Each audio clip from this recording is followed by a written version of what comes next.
Capítulo 8. Emancipación del alma. El dormir y los sueños, visitas espiritistas entre personas vivas, transmisión oculta del pensamiento, letargo, catalepsia, muertes aparentes, sonambulismo, éxtasis, doble vista, resumen teórico del sonambulismo, del éxtasis y de la doble vista. El dormir y los sueños. 400. ¿El espíritu encarnado vive gustoso en su envoltura corporal? Pregúntale al prisionero si goza entre cadenas. El espíritu encarnado aspira sin cesar a la libertad y mientras más grosera es la envoltura, más desea librarse de ella. 401. Durante el sueño, ¿descansa el alma como el cuerpo? No, el espíritu nunca está inactivo. Durante el sueño, los lazos que le unen al cuerpo se aflojan y no necesitándolo el cuerpo, recorre el espíritu el espacio y entra en relación más directa con los otros espíritus. 402. ¿Cómo podemos juzgar de la libertad del espíritu mientras dormimos? Por medio de los sueños. Bien puedes creer que cuando reposa el cuerpo, el espíritu posee más facultades que en estado de vela. Tiene el recuerdo del pasado y a veces previsión del porvenir.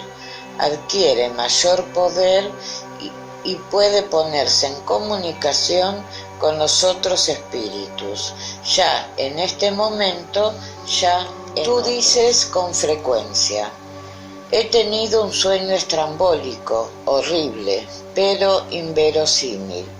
Te equivocas, pues a menudo es recuerdo de lugares y cosas que has visto o presentimiento de lo que verás en otra existencia o en otra época. Entorpecido el cuerpo, el espíritu procura romper sus cadenas, inquiriendo el pasado o el porvenir. Pobres hombres, cuán poco conocéis hasta los más vulgares fenómenos de la vida. Crees ser muy sabios y las cosas más insignificantes os ponen en aprietos. A esta pregunta que os dirigen los niños: ¿qué hacemos cuando dormimos? ¿Qué son los sueños? Os quedáis mudos.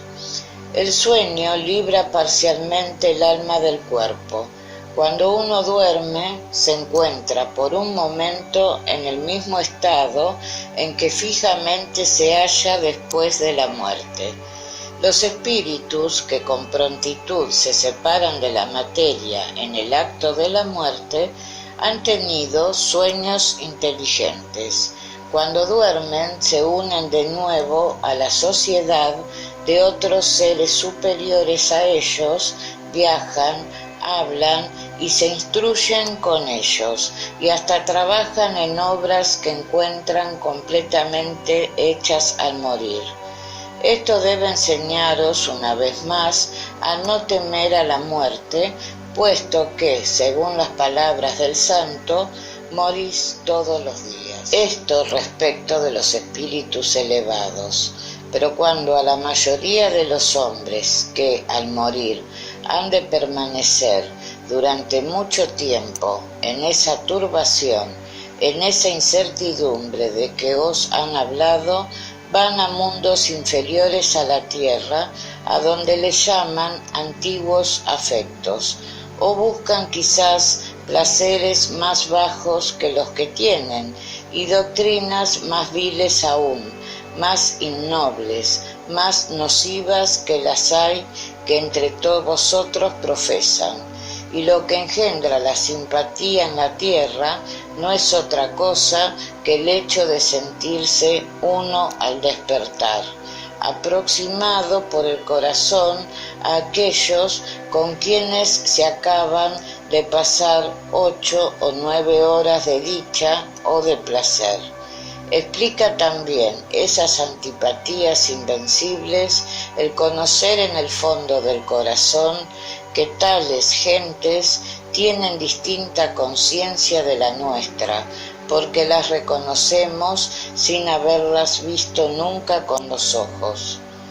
Explica asimismo la indiferencia, porque no nos inclinamos a buscar nuevos amigos, sabiendo que tenemos otros que nos aman y nos quieren.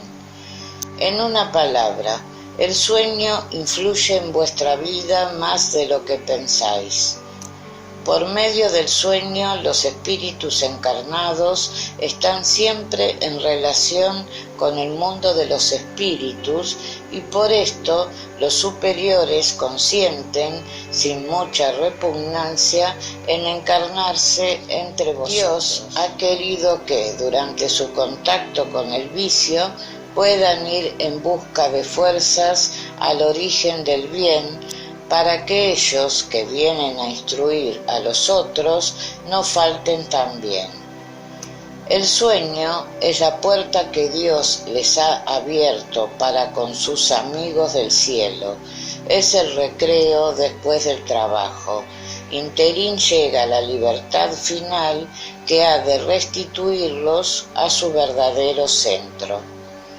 El sueño es el recuerdo de lo que ha visto vuestro espíritu mientras dormías, pero observad que no siempre soñáis, porque no recordáis siempre todo lo que habéis visto.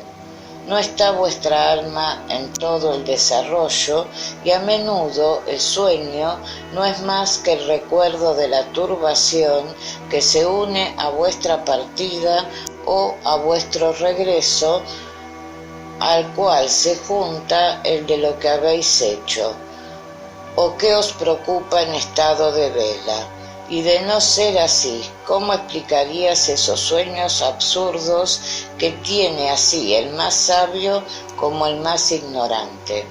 Los espíritus malos se aprovechan también de los sueños para atormentar a las almas débiles y pusilánimes.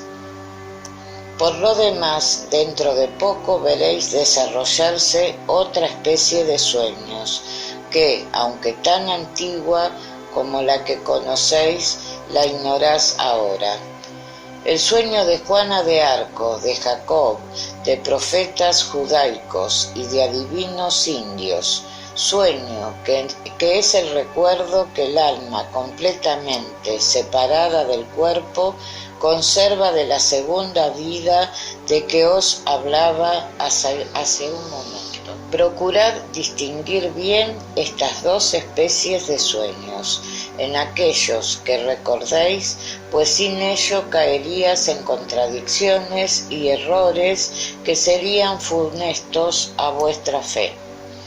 Los sueños son productos de la emancipación del alma, que se hace más independiente por la suspensión de la vida activa y de relación. De aquí una especie de clarividencia indefinida que se extiende a los más lejanos lugares o nunca vistos, y a veces hasta otros mundos. De aquí también el recuerdo que representa a la memoria los sucesos realizados en la existencia presente o en las anteriores. La rareza de las imágenes de lo que ocurre o ha ocurrido en mundos desconocidos, entremezcladas con las cosas del mundo actual, forman esos conjuntos estrambólicos y confusos que parece que no tienen sentido ni trabazón. La incoherencia de los sueños se explica también por los claros que produce el recuerdo incompleto de lo que se nos ha aparecido mientras dormimos. Tal sucedería con un relato del cual, si hubiesen quitado al acaso frases o miembros de estas, pues reunidos con los fragmentos restantes carecerían de significación razonable. 403. ¿Por qué no se recuerdan siempre los sueños? Lo que tú llamas dormir no es más que el descanso del cuerpo, porque el espíritu está siempre en movimiento. Así recobra algo de su libertad y se comunica con los que aprecia ya en otros mundos, pero como el cuerpo es materia pesada y grosera, con dificultad conserva las impresiones que ha recibido el espíritu, porque no las ha percibido por medio de los órganos del cuerpo. 404. ¿Qué debe pensarse de la significación atribuida a los sueños? Los sueños no son verdaderos en el sentido que entienden lo que dicen la Buenaventura, porque es absurdo creer que soñar tal cosa anuncia tal otra, pero son verdaderos en el sentido de que presentan imágenes reales al espíritu, pero que, con frecuencia, no tienen relación con lo que ocurre en la vida corporal. A menudo también, según tenemos dicho, son un recuerdo y pueden ser también, y por fin, un presentimiento del porvenir si Dios lo permite, o el espectáculo de lo que ocurre en aquel momento en otro lugar al que transporta el alma. ¿No tenéis numerosos ejemplos de personas que se aparecen en sueño y advierten a sus parientes o amigos lo que les pasa? ¿Qué son esas apariciones sino el alma o espíritu de esas personas que comunica con la vuestra? Cuando tenéis certeza de que realmente ha sucedido lo que habéis visto, ¿no es una prueba de que ninguna parte ha tomado la imaginación? Sobre todo si lo ocurrido está muy lejos de vuestro pensamiento durante la vigilia. 405. A menudo se ven en sueños cosas que parecen presentimientos y que no se realizan. ¿De dónde procede esto? Puede realizarse para el espíritu, ya que no para el cuerpo. Es decir, que el espíritu ve lo que desea porque camina a su encuentro. Es preciso no olvidarse que, durante el sueño, el alma está más o menos bajo la influencia de la materia y que, por lo tanto, nunca se emancipa completamente de las ideas terrestres. Resulta de aquí que las preocupaciones de durante el día pueden dar a lo que se ve la apariencia de lo que se desea o teme, lo que puede verdaderamente llamarse efecto de la imaginación. Cuando nos preocupa notablemente una idea, referimos a ella todo lo que vemos. 406. Cuando vemos en sueños a personas que viven aún, a quienes conocemos perfectamente, realizando actos en que ni siquiera piensan, ¿no es un efecto de pura imaginación? En que ni siquiera piensan. ¿Qué sabes tú? Su espíritu puede muy bien venir a visitar el tuyo, como el tuyo puede ir a visitar el suyo, y no siempre sabes lo que piensa. Además de que vosotros aplicáis a personas que no conocéis y siguiendo vuestros deseos lo que ha ocurrido u ocurre en otras existencias. 407. ¿Es necesario el sueño perfecto para la emancipación del espíritu? No, el espíritu recobra su libertad cuando los sentidos se entorpecen y aprovecha para emanciparse todos los momentos que le proporciona el cuerpo. Desde el instante que existe postración de fuerzas vitales, el espíritu se desprende, gozando de mayor libertad a medida que el cuerpo es más débil. Por eso el dormitar o un simple entorpecimiento de los sentidos ofrece a veces las mismas imágenes que el sueño. 408. A veces nos parece oír dentro de nosotros mismos palabras claramente pronunciadas que ninguna relación tienen con lo que nos ocupa. ¿De dónde procede esto? Sí, hasta frases enteras, sobre todo cuando los sentidos empiezan a entorpecerse. A veces es el débil eco de un espíritu que quiere comunicarse contigo. 409. Con frecuencia en un estado que no es aún el de dormitar, cuando tenemos los ojos cerrados, vemos imágenes distintas, figuras cuyos más mínimos detalles apreciamos. ¿Es esto efecto de visión o de imaginación? Entorpecido el cuerpo, el espíritu procura romper sus cadenas, se transporta y ve, de modo que si estuviese completamente dormido, soñaría. 410. A veces, mientras dormimos o dormitamos, tenemos ideas que parecen muy buenas y que a pesar de los esfuerzos que hacemos por recordarlas, se borran de la memoria. ¿De dónde proceden esas ideas? Son resultado de la libertad del espíritu que se emancipa y goza de mayores facultades en aquel momento. A menudo son también consejos que dan otros espíritus. ¿Para qué sirven esas ideas o consejos, puesto que no los recordamos ni podemos aprovecharlos? A veces esas ideas pertenecen más al mundo de los espíritus que al corporal, pero lo más común es que si el cuerpo olvida, el espíritu las recuerda y la idea acude en el momento oportuno como una inspiración instantánea. 411. Cuando está desprendido de la materia y obra como espíritu, el encarnado sabe la época de su muerte. A menudo la presiente y a veces la conoce claramente, lo cual en estado de vela le da intuición de ella. De aquí proviene que ciertas personas prevén a veces su muerte con grande exactitud.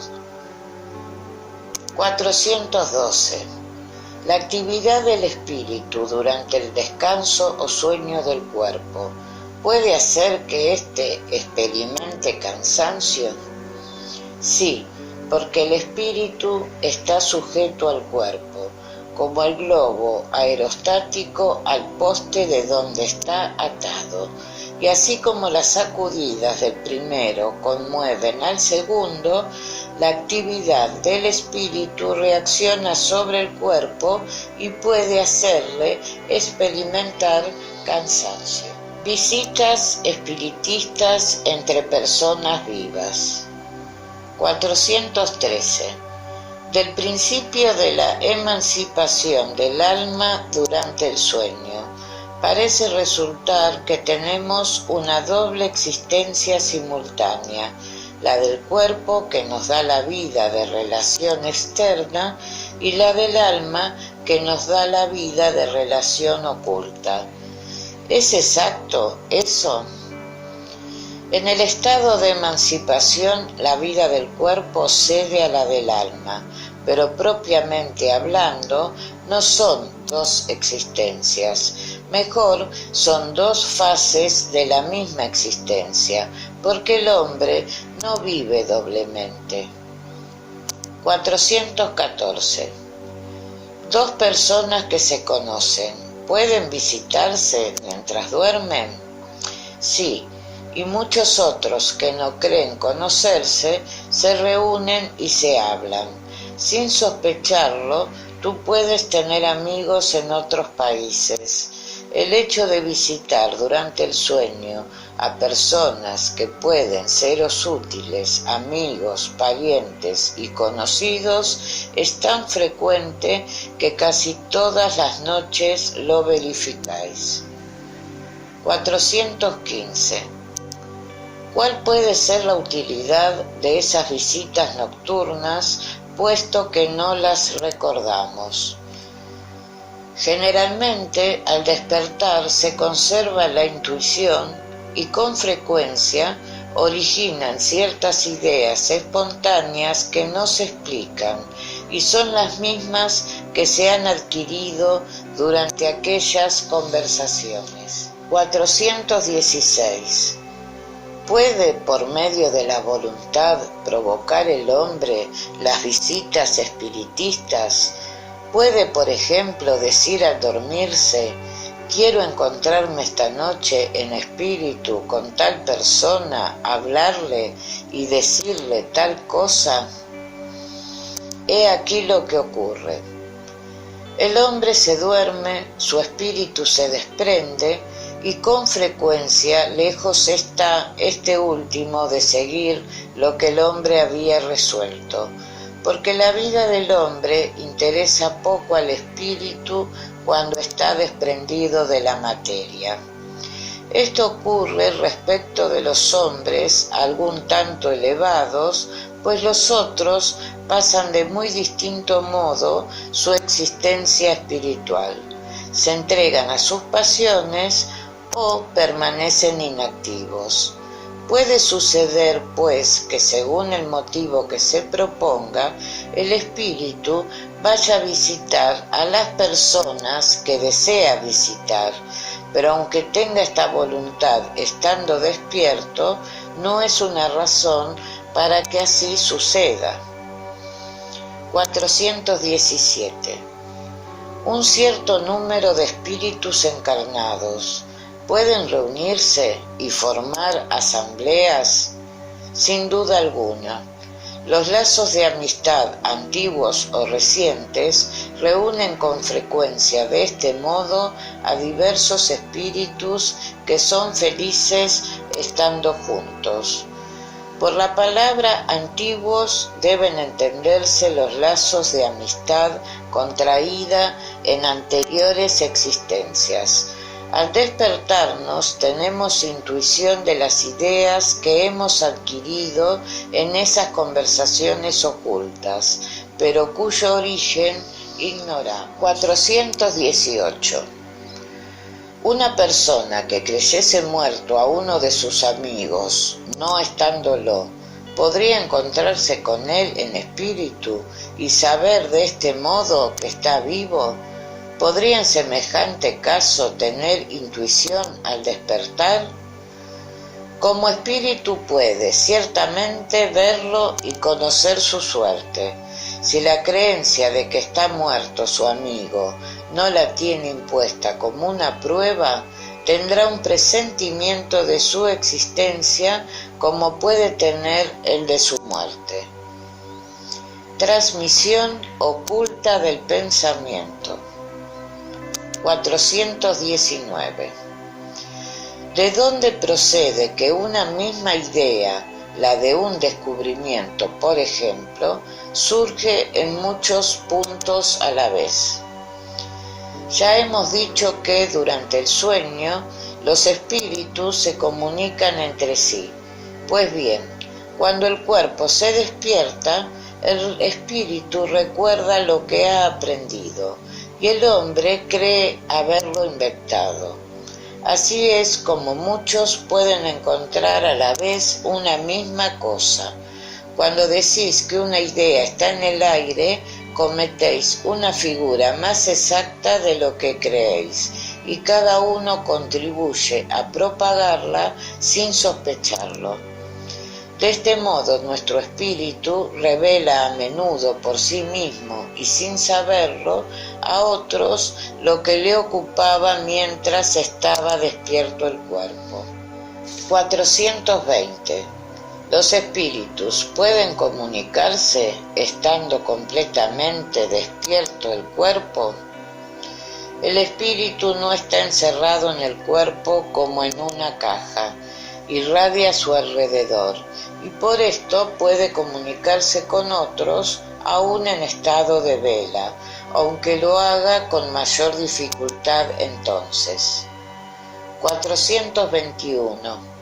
¿De dónde procede que dos personas perfectamente despiertas con frecuencia tienen instantáneamente el mismo pensamiento? Son espíritus simpáticos que se comunican y ven recíprocamente su pensamiento aun cuando no duerma el cuerpo. Hay entre los espíritus que se encuentran una comunicación de pensamientos que hace que dos personas se vean y se comprendan sin acudir a los signos externos del lenguaje. Podría decirse que se hablan en el lenguaje de los espíritus. Letargo, catalepsia, muertes aparentes. 422. Los letárgicos y catalépticos ven y oyen generalmente lo que pasa alrededor de ellos, pero no pueden manifestarlo. ¿Ven y oyen con los ojos y oídos del cuerpo? No, con el espíritu que se reconoce, pero no puede comunicarse. ¿Por qué no puede comunicarse? Se opone a ello el estado del cuerpo. Este estado particular de los órganos os sirve de prueba de que hay en el hombre algo más que el cuerpo, pues que, a pesar de no funcionar el cuerpo, obra el espíritu. 423. En el letargo, ¿puede el espíritu separarse enteramente del cuerpo, de modo que dé a éste todas las apariencias de la muerte y volver después a él? En el letargo no está muerto el cuerpo, puesto que desempeña funciones. La vitalidad está en estado latente, como en la crisálida, pero no está anonadada, y el espíritu permanece unido al cuerpo mientras éste vive. Una vez rotos los lazos por la muerte real y la disgregación de los órganos, la separación es perfecta y no vuelve más el espíritu.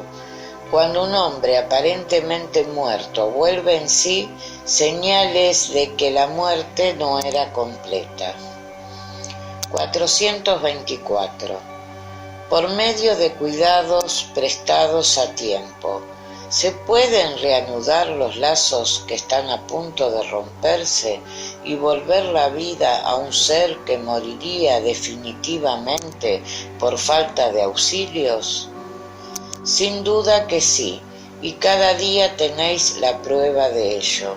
Con frecuencia el magnetismo es en este caso un poderoso medio, porque restituye al cuerpo el fluido vital que le falta y que no era bastante a mantener el juego de los órganos.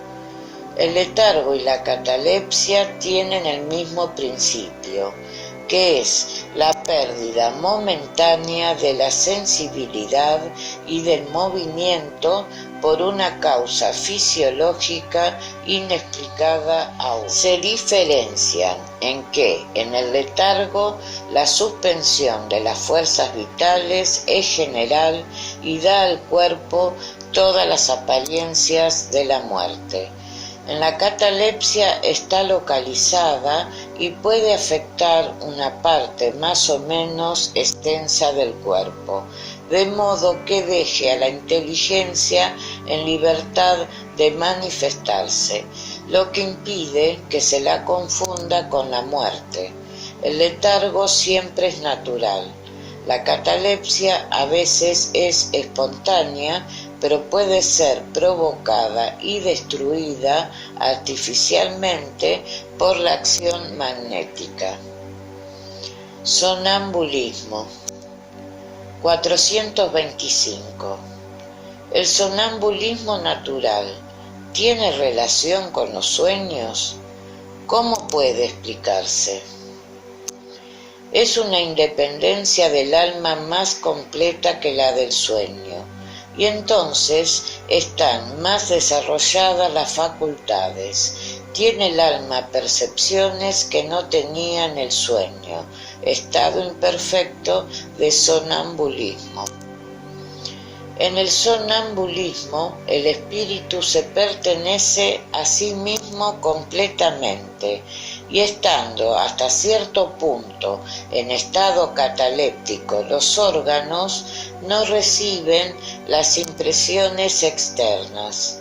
Este estado se manifiesta especialmente durante el sueño, momento en que puede el espíritu abandonar provisionalmente el cuerpo, entregado como está éste al descanso indispensable a la materia. Cuando se producen los hechos sonambúlicos, débense en aquel espíritu, ocupado de este o aquel asunto, se entrega a alguna acción que requiere el empleo del cuerpo, del cual se sirve de un modo análogo, ni uso que se hace de una mesa o cualquiera otro objeto material en el fenómeno de las manifestaciones físicas o de la mano en el de las comunicaciones escritas. En los sueños de que se tiene conciencia, los órganos, incluso los de la memoria, comienzan a despertarse. Reciben imperfectamente las impresiones producidas por los objetos o causas externas y las comunican al espíritu que, reposando también entonces, no recibe más que sensaciones confusas e incoherentes con frecuencia y sin ninguna razón aparente de ser, mezcladas como están de vagos recuerdos, ya de esta existencia, ya de las anteriores.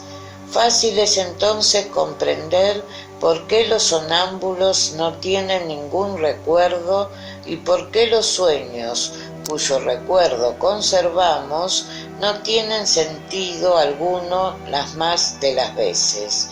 Digo las más de las veces porque sucede que son consecuencia de un recuerdo exacto de acontecimientos de una vida anterior y alguna vez hasta una especie de intuición del porvenir. 426.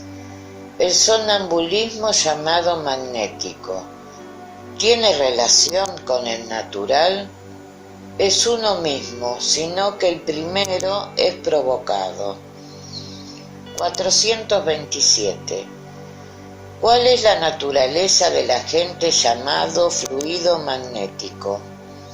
Fluido vital, electricidad animalizada, que son modificaciones del fluido universal. 428. ¿Cuál es la causa de la clarividencia sonambúlica? Ya lo hemos dicho, es el alma que ve. 429. ¿Cómo puede ver el sonámbulo a través de los cuerpos opacos? Solo para vuestros órganos groseros existen cuerpos opacos. ¿Acaso no hemos dicho que para el espíritu no es un obstáculo la materia, puesto que libremente la penetra? A menudo os dice que ve con la frente, con la rodilla, etc., porque sujetos vosotros completamente a la materia, no comprendéis que pueda ver sin auxilio de los órganos, y hasta él mismo, en virtud de vuestro deseo, cree tener necesidad de esos órganos, pero si le dejáis en libertad, comprendería que ve por todas las partes de su cuerpo, o por mejor decir, ve fuera de su cuerpo. 430. Puesto que la clarividencia del sonámbulo es la de su alma o espíritu, ¿por qué no lo ve todo y por qué se equivoca con frecuencia? Ante todo, no es dado a los espíritus imperfectos verlo y conocerlo todo. Bien sabes que participan aún de vuestros errores y preocupaciones, y además, cuando están ligados a la materia, no gozan de todas las facultades del espíritu. Dios ha dado al hombre esta facultad con un fin útil y grave, y no para enseñarle lo que no debe saber. He aquí por qué los sonámbulos no pueden decirlo todo. 431. ¿Cuál es el origen de las ideas innatas del sonámbulo? ¿Y cómo puede hablar con exactitud de cosas que ignora estando despierto y que son hasta superiores a su capacidad intelectual? Sucede que el sonámbulo posee más conocimientos de los que tú sabes, solo que dormita, porque su envoltura es demasiado imperfecta para que pueda recordarlos. Pero, ¿qué es en definitiva? Como nosotros, un espíritu encarnado en la materia para cumplir su misión, y el estado en que entra le despierta de su letargo. Te hemos dicho con frecuencia que revivimos muchas veces y este cambio es el que le hace perder materialmente lo que ha podido aprender en una existencia precedente. Cuando se encuentra en el estado que tú llamas crisis, lo recuerda, pero no siempre de un modo completo. Sabe, pero no podría decir dónde ha aprendido ni cómo posee los conocimientos. Pasada la crisis, desaparece todo recuerdo y el sonámbulo vuelve a la oscuridad. La experiencia demuestra que los sonámbulos reciben también comunicaciones de otros espíritus que le transmiten lo que debe decir y suplen su insuficiencia. Obsérvase sobre todo esto en las prescripciones medicinales. El espíritu del sonámbulo ve la enfermedad y otro le indica el remedio. Esta doble acción es patente a veces y se revela además por estas expresiones bastante frecuentes: se me dice que diga o se me prohíbe que diga tal cosa.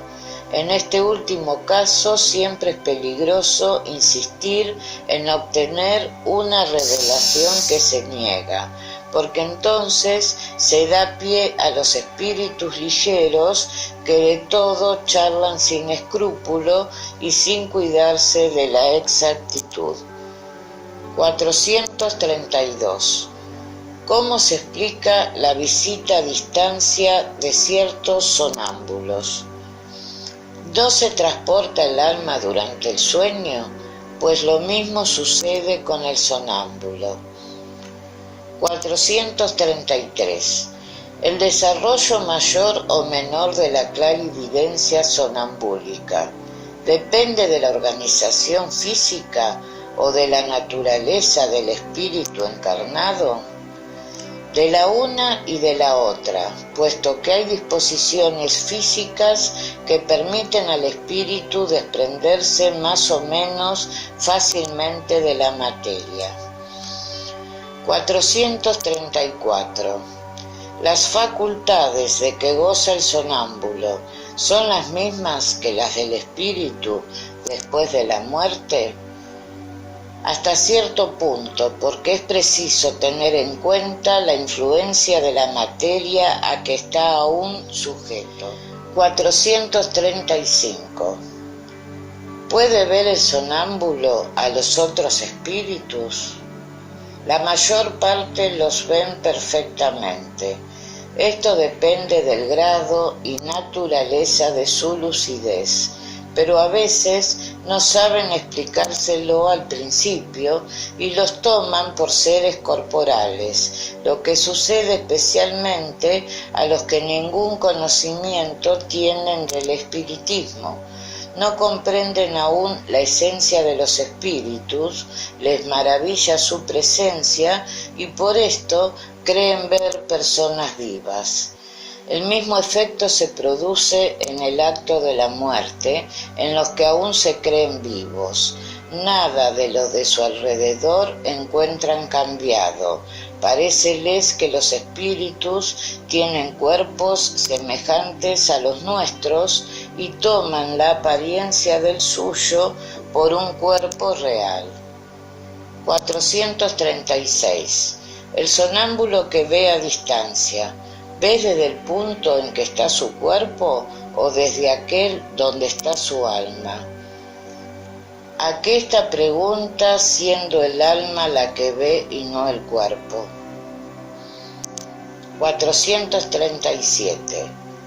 Puesto que es el alma la que se transporta, ¿cómo puede el sonámbulo experimentar en su cuerpo las sensaciones de calor o frío del lugar donde se encuentra su alma y que está a veces muy lejos de su cuerpo?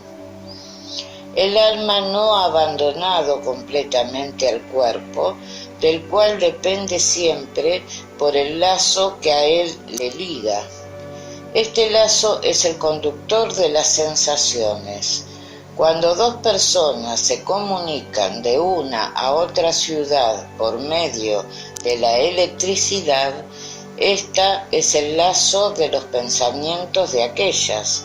Por esta razón se comunican como si estuviesen una al lado de la otra. 438. El uso que hace un sonámbulo de su facultad influye en el estado de su espíritu después de la muerte. Mucho, como el bueno y el mal uso de todas las facultades que Dios ha dado al hombre. Éxtasis. 439. ¿Qué diferencia hay entre el éxtasis y el sonambulismo? El éxtasis es un sonambulismo más depurado. El alma del estático es más independiente aún. 440. ¿El espíritu de los extáticos penetra realmente en los mundos superiores? Sí, los ve y comprende la dicha de los que en ellos se encuentran, y por esto quisiera permanecer allí. Pero hay mundos inaccesibles a los espíritus que no están bastante purificados. 441. Cuando el estático manifiesta deseos de abandonar la tierra, ¿habla sinceramente sin que le detenga el instinto de conservación? Depende del grado de purificación del espíritu. Si ve que su posición futura es mejor que la vida presente, se esfuerza en romper los lazos que le sujetan a la tierra. 442. Si se abandonase el estático a sí mismo, ¿su alma podría abandonar definitivamente el cuerpo? Sí, puede morir. Y por esto es preciso atraerle con todo aquello que puede ligarle a la tierra, y haciéndole comprender sobre todo que, si rompiese la cadena que le sujeta, sería este medio bastante a que no permaneciese en el lugar donde comprende que sería feliz. 443. Hay cosas que el estático pretende ver y que evidentemente son producto de una imaginación dominada por las creencias y preocupaciones terrestres. ¿No es, pues, real todo lo que ve? Lo que ve es real para él, pero como su espíritu está siempre bajo la influencia de las ideas terrestres, puede verlo a su modo, o por mejor decirlo, expresarlo en un lenguaje apropiado a sus preocupaciones y a las ideas en que se ha educado, o a las vuestras, a fin de darse a comprender mejor. En este sentido, especialmente, puede equivocarse. 444. ¿Qué grado de confianza puede prestarse a las revelaciones de los estáticos?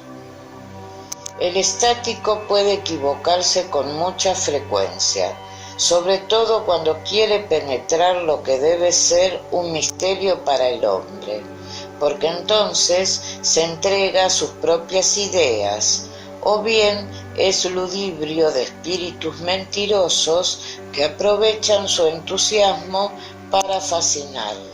445. ¿Qué consecuencias puede sacarse de los fenómenos del sonambulismo y del éxtasis? ¿No serán acaso una especie de iniciación en la vida futura? Mejor dicho, el hombre entrevé la vida pasada y la futura. Que estudie esos fenómenos y en ellos encontrará solución a más de un misterio que en vano procura penetrar su razón. 446. Los fenómenos del éxtasis y del sonambulismo pueden armonizarse con el materialismo. El que los estudia de buena fe y sin prevención no puede ser ni materialista ni ateo. Doble vista. 447. El fenómeno designado con el nombre de doble vista ¿tiene relación con los sueños y el sonambulismo? Todo es lo mismo. Lo que llamas doble vista es también el espíritu gozando de mayor libertad, aunque no esté dormido el cuerpo. La doble vista es la vista del alma. 448. ¿Es permanente la doble vista? La facultad, si el ejercicio, no. En mundos menos materiales que el vuestro, los espíritus se desprenden más fácilmente y se comunican solo por el pensamiento, sin excluir, empero, el lenguaje articulado, siendo para la mayor parte de ellos una facultad permanente la doble vista. Puede compararse su estado al de vuestros sonámbulos lúcidos, y esta es también la razón de que se os manifiesten más fácilmente que los que están encarnados en cuerpos groseros. 449. ¿La doble vista se desarrolla espontáneamente o a voluntad del que está de ella dotado? Lo más frecuente es que sea espontánea, pero a menudo también la voluntad toma mucha parte. Toma, por ejemplo, a ciertas gentes a quienes se llaman pronosticadores de la buena ventura y algunos de los cuales tiene la facultad que nos ocupa. Y verás que es la facultad quien les ayuda a desarrollar la doble vista y lo que tú llamas visión. 450. ¿La doble vista es susceptible de desarrollo por medio del ejercicio? Sí, el trabajo conduce siempre al progreso y el velo que cubre las cosas se hace transparente. ¿Depende esta facultad de la organización física? Cierto que la organización toma parte, pues las hay que son refractarias. 451. ¿De dónde procede que la doble vista parece hereditaria en ciertas familias. Semejanza de organización que se transmite como las otras cualidades físicas y desarrollo de la facultad por una especie de educación que también se transmite. 452. ¿Es cierto que circunstancias dadas desarrollan la doble vista? Una enfermedad, la proximidad de un peligro y de una gran conmoción pueden desarrollarla. El cuerpo se halla a veces en un estado particular que permite al espíritu ver lo que no podéis ver vosotros con los ojos del cuerpo. Los tiempos de crisis y calamidades, las grandes emociones y todas las causas, en fin, que sobreexcitan la parte moral, provocan a veces el desarrollo de la doble vista. Parece que la providencia, en vista del peligro, nos da el modo de conjurarlo. Todas las sectas y partidos perseguidos ofrecen numerosos ejemplos. 453. ¿Las personas dotadas de doble vista tienen conciencia de ello? No siempre. Para ellas es una cosa natural y muchos creen que si todos se observasen serían lo mismo. 454. ¿Podría atribuirse a una especie de doble vista la perspicacia de ciertas personas que sin tener nada de extraordinario juzgan de las cosas con más exactitud que las otras? Siempre es el alma que irradia más libremente y que juzga mejor que bajo el velo de la materia. ¿Puede esta facultad dar en ciertos casos la presencia de las cosas? Sí, y da también los presentimientos porque hay muchos grados en esta facultad y el mismo sujeto puede tenerlos todos o algunos solamente. Resumen teórico del sonambulismo, del éxtasis y de la doble vista. 455. Los fenómenos del sonambulismo natural se producen espontáneamente y son independientes de toda causa externa conocida. Pero en ciertas personas dotadas de una organización especial pueden ser provocados artificialmente por la acción del agente magnético. El estado designado con el nombre de sonambulismo magnético no difiere del sonambulismo natural más que en que el uno es provocado al paso que el otro es espontáneo. El sonambulismo natural es un hecho notorio que nadie piensa poner en duda a pesar de los maravillosos fenómenos que ofrece. ¿Qué tiene pues de más extraordinario o de más irracional el sonambulismo magnético porque es producido artificialmente como otras tantas cosas? Se dice que los charlatanes lo han explotado, razón de más para no abandonarlo en sus manos. Cuando la ciencia se lo haya apropiado, el charlatanismo tendrá mucho menos crédito en las masas, pero en el interín, como el sonambulismo natural o artificial es un hecho, y como contra este no son posibles razonamientos, se acredita, a pesar de la mala voluntad de algunos, y hasta en la misma ciencia, en la cual entra por una multitud de puertecillas en vez de hacerlo por la principal.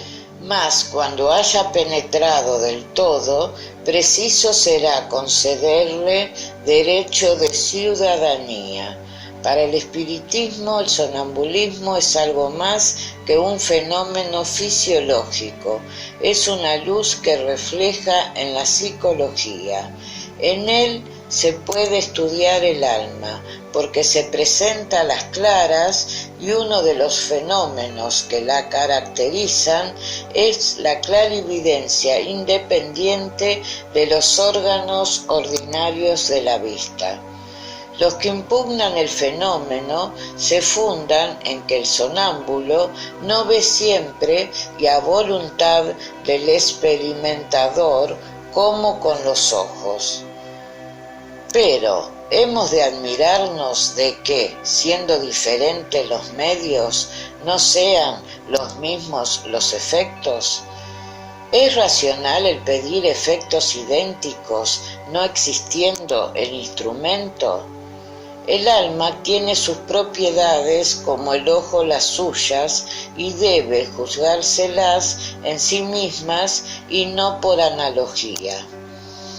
La causa de la clarividencia del sonámbulo magnético y del sonámbulo natural es idénticamente la misma, es un atributo del alma, una facultad inherente a todas las partes del ser incorporal que reside en nosotros y que no tiene más límites que los señalados a la misma alma. Ve todos los puntos a donde puede transportarse su alma, cualquiera que sea la distancia.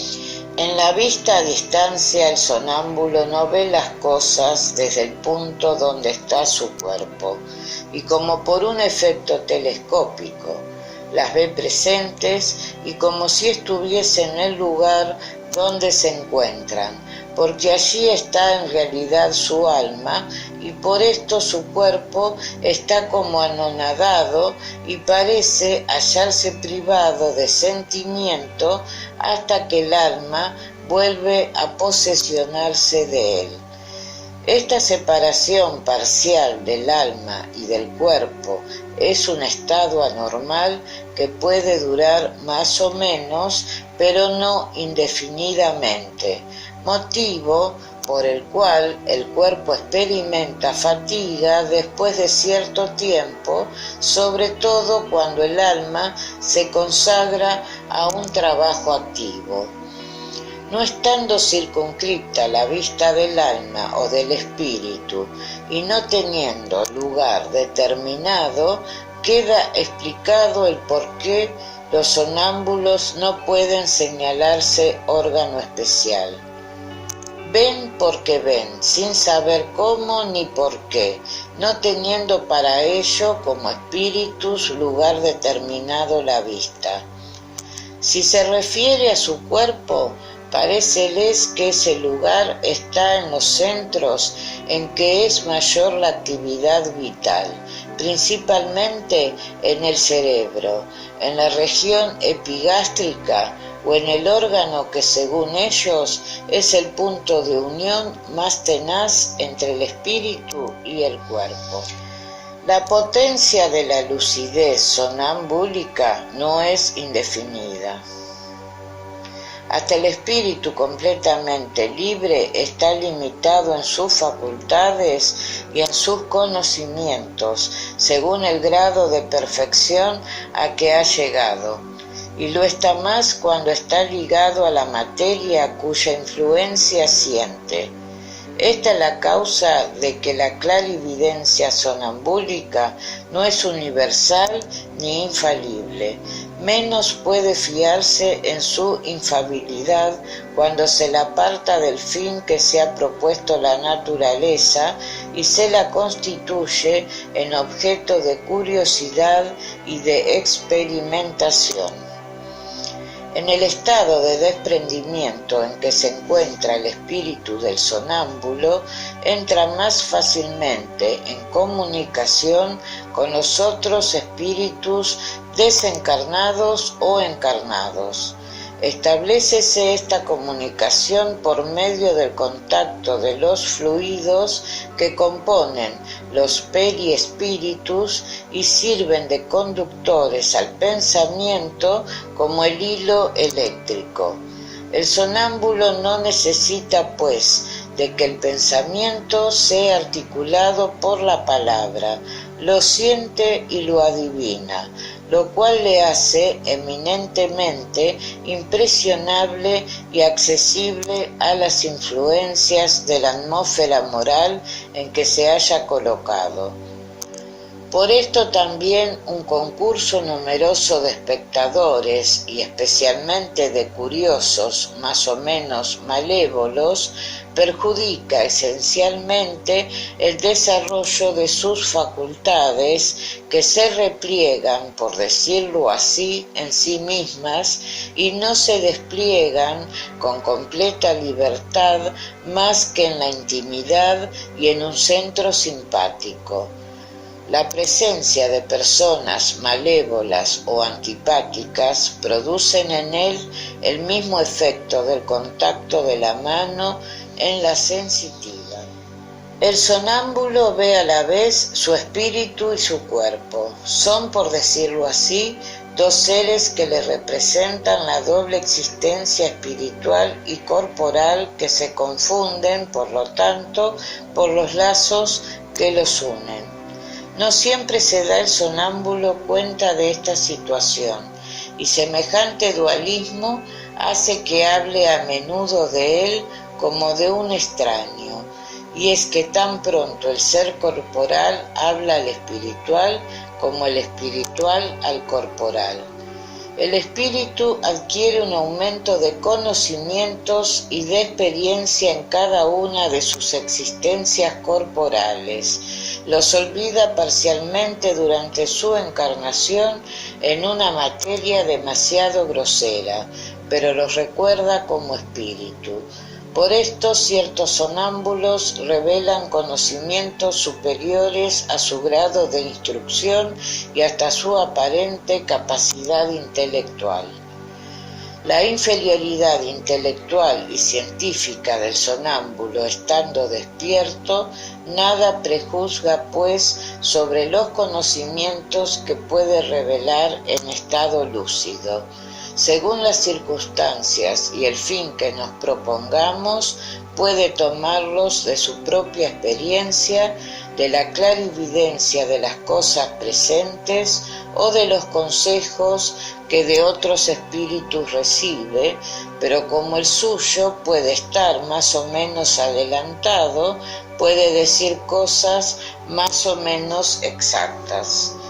Por los fenómenos del sonambulismo ya natural, ya magnético, la providencia nos da de la prueba irrecusable de la existencia e independencia del alma y nos hace asistir al sublime espectáculo de su emancipación, abriéndonos de este modo el libro de nuestro destino. Cuando el sonámbulo describe lo que ocurre a distancia, es evidente que lo ve y no con los ojos del cuerpo. Se ve a sí mismo, se siente transportado, hay pues allí algo suyo, y no siendo algo su cuerpo, no puede ser otra cosa que su alma o su espíritu. Mientras el hombre se extravía entre las sutilezas de una metafísica abstracta e ininteligible, corriendo en busca de las causas de nuestra existencia moral, Dios pone diariamente en sus manos y ante sus ojos los más sencillos y patentes medios para el estudio de la psicología experimental. El éxtasis es el estado en que la independencia del alma y del cuerpo se manifiesta del modo más sensible y se hace hasta cierto punto palpable. En el sueño y en el sonambulismo, el alma vaga por los mundos terrestres. En el éxtasis penetra en un mundo desconocido, en el de los espíritus etéreos con los cuales se comunica, sin poder, empero, salvar ciertos límites que no podría franquear sin romper completamente los lazos que le unen al cuerpo. Un brillo resplandeciente, nuevo, del todo la rodea, armonías desconocidas en la tierra la arrebatan y la penetra un bienestar indefinible.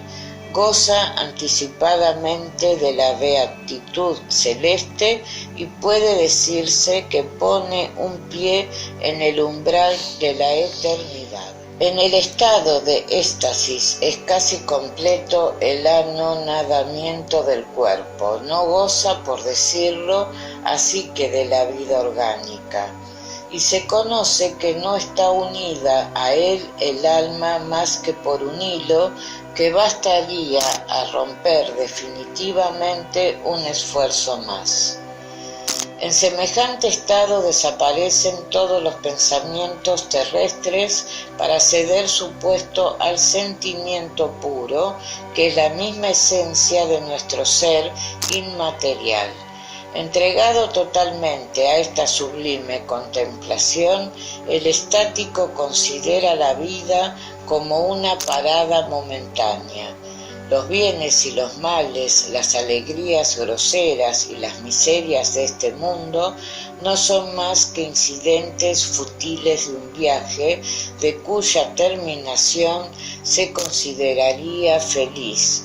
Sucede que los estáticos, lo mismo que con los sonámbulos, su lucidez puede ser más o menos perfecta y su mismo espíritu es más o menos apto para conocer y comprender las cosas, según que sea más o menos elevado.